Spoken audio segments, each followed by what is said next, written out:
দীর্ঘদিন এই গরুর মাংসের আচার রেখে খেতে পারবেন। যারা মেসে থাকেন, প্রবাসে থাকেন, সবার জন্য এই ভিডিওটি। সাদা ভাত কিংবা খিচুড়ির সাথে, ভর্তার সাথে, ভাজির সাথে অসাধারণ এই গরুর মাংসের আচার। আপনারা মুরগির মাংসের আচারও তৈরি করতে পারেন। আমি এখানে 2 কেজি গরুর মাংস নিয়েছি। লম্বা লম্বা স্লাইসকে কেটে আপনারা কিউব করে অথবা মুরগির মাংস দিয়ে কিমার মতো করেও আপনারা এই আচারটা দিতে পারবেন।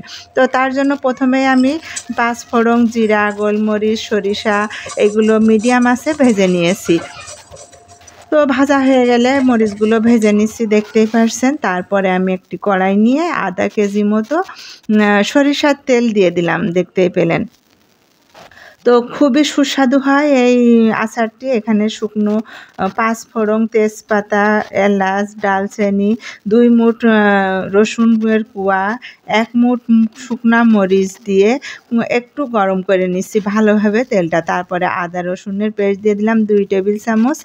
আর এখানে দিয়ে দিব এবার একটু ভাজা হয়ে গেলে দিয়ে দিলাম শুকনা মশলাগুলো, হলুদের গুঁড়া, জিরার গুঁড়া, ধনের গুঁড়া, গরম মশলার গুঁড়া এবং লাল মরিচের গুঁড়া, স্বাদ মতো লবণ দিয়ে একটু ভালোভাবে একটু মিশিয়ে নিচ্ছি।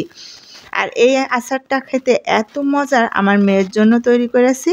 আর এখন আমি একটু ভাজা করে মাংসগুলো দিয়ে দিতাম। আমার মেয়ে একা থাকে, এই জন্য আমি এই আচারটা তৈরি করে দিয়ে দিলাম তার জন্য। এই জন্যই বলছি, যারা একা থাকেন, মেসে থাকেন, প্রবাসে থাকেন, সবাই এই আচারটা তৈরি করে দীর্ঘদিন সংরক্ষণ করে খেতে পারেন। তো আমি যে মশলাটা গুঁড়ো করেছিলাম আদা ভাঙা করে, ওই মশলাটা দিয়ে খুব মিশিয়ে দিলাম। এবার এই ভিনেগারটা দিয়ে আমি তেঁতুলির কাঠ তৈরি করে নিয়েছি। 1 ফোঁটাও পানিও দিইনি, আপনারা এতক্ষণ খেয়াল করেছেন হয়তো। তো আমি এই ভিনেগারের তেঁতুলের কাঠটা দিয়ে দিয়েছি। তারপরে দেখতেই পারছেন আচারের লুকটা। এত মজা এই আচারটা খেতে, অসাধারণ। একবার বাসায় ট্রাই করে দেখতে পারেন। আর ভিনেগার দিলে দীর্ঘদিন ভালো থাকে। আর এই মাংসের আচারটা দীর্ঘদিন রেখেই খেতে পারবেন, এই জন্যই ভিনেগার দেওয়া। আর মাংস থেকে প্রচুর পরিমাণ পানি বেরোয়, আমরা সবাই জানি। সেই পানি আর তেলের ভিতরে সিদ্ধ করে নিয়েছি। তো সবার প্রথমে আমি আমার মেয়েকে খেতে দিলাম। সহজভাবে আপনাদের এই মাংসের রেসিপিটি শেয়ার করলাম।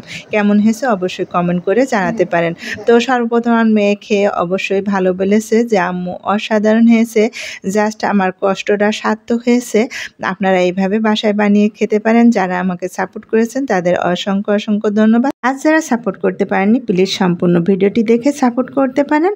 আর এই আচারটা আমি চর্বি আর হাড় ছাড়া বানাতে হয়, আর মিডিয়াম আছে আচারটি সম্পূর্ণ বানিয়েছি সহজভাবে। রেসিপিটি আশা করি আপনাদের ভালো লেগেছে। ভালো লাগলে প্লিজ আমার পাশে থাকবেন।